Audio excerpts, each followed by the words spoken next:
Hello, dominants and submissives. I'm Master Zahn from Ontario, and today's lecture is one that I've actually touched on before here and there. It's abusive submissives. Now, this lecture is a little bit different than some of my others. Normally, I'm giving information on a topic.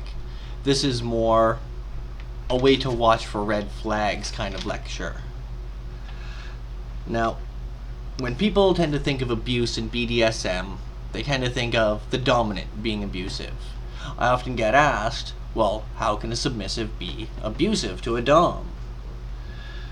Now, there are lots of ways that a submissive can actually be abusive, from mental, emotional, manipulation of their partner to get things beyond what their contract or dynamic is set for, things that would be considered unfair or unequal in the end, where the submissive is constantly using the dynamic against the dominant, threatening to end it kind of thing.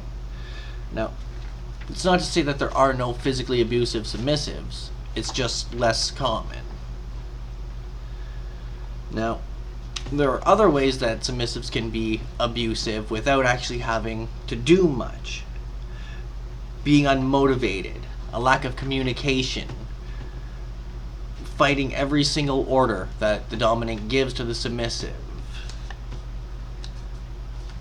When only one side of a dynamic is living up to the terms of a contract, it can be very stressful and very draining on the person who's doing it all. Now, that can cause dom drop, and the problem with that is an abusive submissive won't often help the dominant get out of dom drop. Everything in the lifestyle is based on consent. Even the sharing of files, photos, videos, the information on the training methods of the dominant that were used to train the submissive.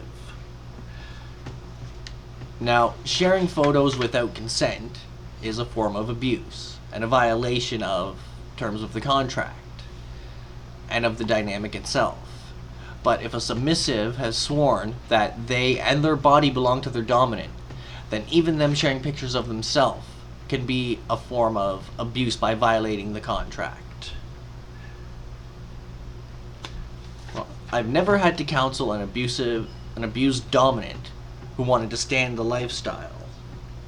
But an abusive submissive is just as damaging and just as horrible a thing as an abusive dominant.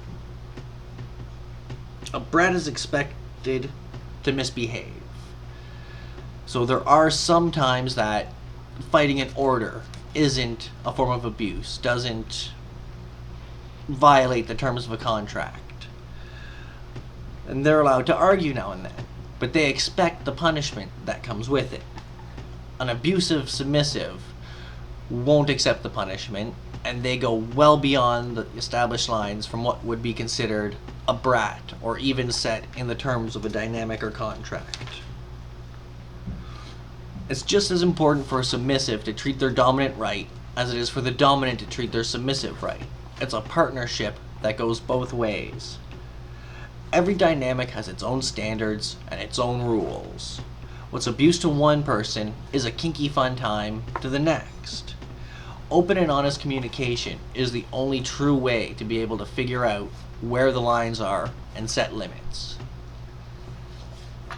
Now, we all have days where we just argue with people. It's not that we're doing it intentionally, we're in a bad mood, we're not feeling well, we got bad news. Occasionally arguing doesn't make you an abusive submissive or an abusive partner. It's when it's constant and every time. Thank you. I'm Master Zahn. Thank you for watching this lecture. Please join me for the next one.